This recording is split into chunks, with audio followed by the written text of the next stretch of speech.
Ada juga selawatan, ceramah, termasuk Abah Lutfi. Belum pernah saya melihat beliau baca kitab kuning. Yang ada adalah ceramah. Maka kalau ketika ada yang nanya sama saya, Abah Lutfi itu ulama bukan? Bukan. Terserahlah orang mau mengatakan turunan A, turunan B, masa bodoh, bukan urusan kita. Urusan kita bagaimana memajukan ahli sunnah wal jamaah.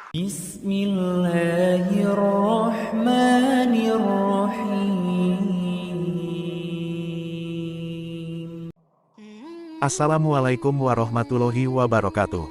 Sahabat muslim yang dirahmati Allah subhanahu wa ta'ala. Maulana Habib Muhammad Lutfi bin Yahya atau Habib Lutfi, akhirnya turut buka suara mengenai polemik nasab habaib yang terus bergulir di masyarakat. Dalam sebuah video yang beredar di media sosial, Kiai Imaduddin pernah memberikan pernyataan, bahwa di Indonesia tidak ada keturunan Nabi Muhammad SAW. Dalam video tersebut, dirinya juga menyinggung Habib Lutfi bin Yahya, yang dituding tidak pernah membaca kitab kuning, dan menyatakan bahwa Habib Lutfi hanyalah seorang penceramah.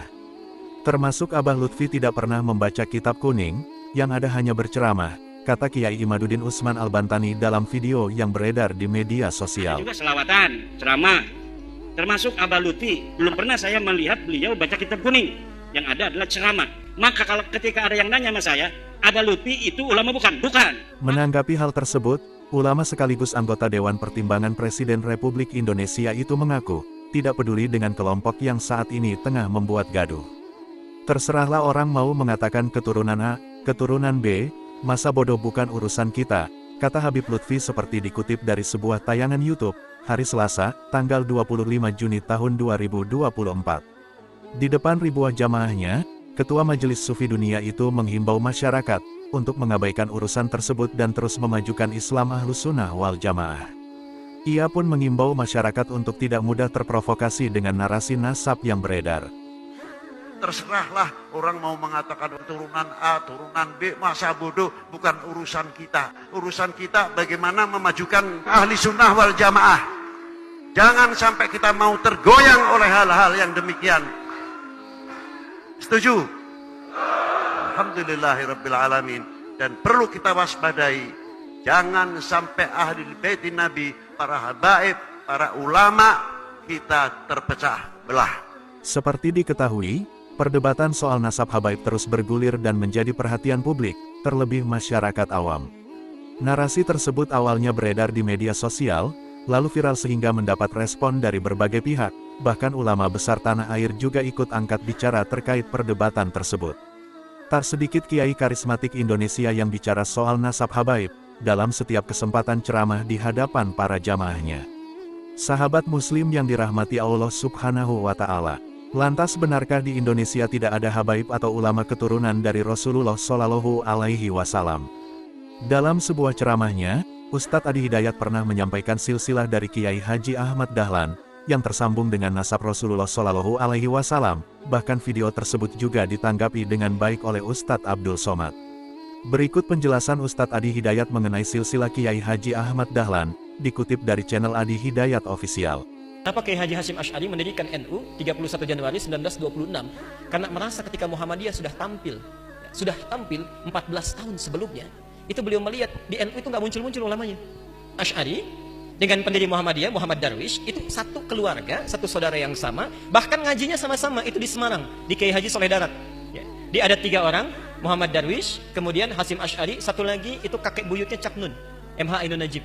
Ya. Cuma 2 ini yang menonjol, karena menonjol, bagus baca kitabnya, soleh orangnya, itu langsung diperintahkan pergi ke Mekah, diberikan kitab. Ya. Kalau kakek buyutnya MH Ainun Najib, itu cuma diberikan cincin pada saat itu. Saat berangkat ke Mekah, berguru di guru yang sama, namanya Syekh Ahmad Khatib dari Sambas. Dikenal dengan Syekh Ahmad Khatib As-Sambasi. Nah, setelah dilihat-lihat sampai kembali ke Nusantara di masa yang sama, itu Masya Allah, ternyata keduanya punya visi yang sama, ya, tapi punya beda karakter. Yang satu senang praktek, ya, namanya Muhammad Darwish, lantas pulang diganti nanti menjadi Ahmad Dahlan. Yang satu lagi senang menulis kitab. Nah, Hasyim Asy'ari ini menulis 19 kitab dalam hidupnya. Kami punya itu koleksinya, ada 19 kitab. Nah, sebelum beliau menulis dan mendirikan Nahdlatul Ulama itu, kayak aja Ahmad Dahlan kan senang praktek. Begitu pulang, menafsirkan surat Al-Ma'un, tidak tunggu nulis buku. Selesai kajian, buka pakaian luarnya, keluarkan uang yang dibawanya, sampaikan pada masyarakat, bikin rumah sakit, bikin pesantren, bikin sekolah, bikin macam-macam praktek. Hasyim Asy'ari mulai menulis. Saat meninggal Kiai Ahmad Dahlan 1924, difikirkan oleh beliau, Ya, ini seorang sudah meninggal dunia, ulama belum bangkit. Maka ditulislah kemudian kitab baru yang menjadi landasan lahirnya ormas baru disebut dengan Nahdlatul Ulama. Yang ingin saya sampaikan, kedua-duanya ini ternyata satu garis nasab yang sama. Bertemu di Maulana Ishaq. Jadi kalau kita urutkan, maaf, Muhammad Hashim Al-Asy'ari bin Abdul Wahid. Bukan Kang Wahid yang ini ya, itu ada Gunawannya, ini lain. Bin Abdul Wahid bin Abdul Halim. Abdul Halim itu nama aslinya Pangeran Benawa, dikenal dengan Sultan Hadiwijaya, nama lainnya Joko Tingkir.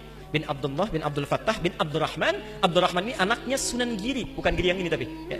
Nah, Sunan Giri ini anaknya siapa? Anaknya Maulana Ishaq. Nah, di Maulana Ishaq inilah nyambung nasabnya.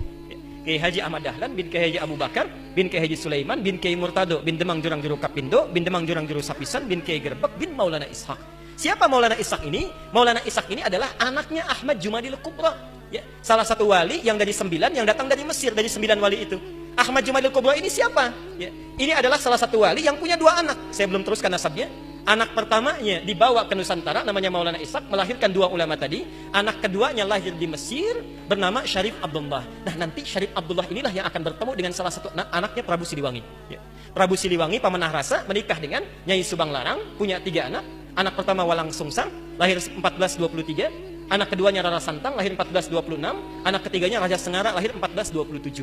Nah, hajilah kemudian Walang Sungsang dan Rara Santang di Makkah bertemu dengan Syarif Abdullah. Walang Sungsang ganti nama jadi Abdullah Iman, Rara Santang ganti nama menjadi Syarifah Mudaim.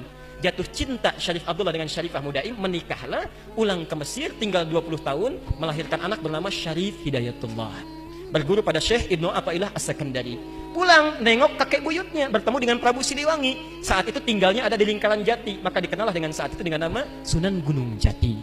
Nah, baik Ahmad Dahlan ataupun Hashim Asy'ari itu berada di satu garis yang sama dari Ahmad Jumadil Kubra bin Ali Zainal Al-Kabir bin Ali Zainal Abidin, keturunannya dari Al-Husain, Husain anaknya Ali, Ali suami Fatimah, Fatimah putri Rasulullah sallallahu alaihi wasallam.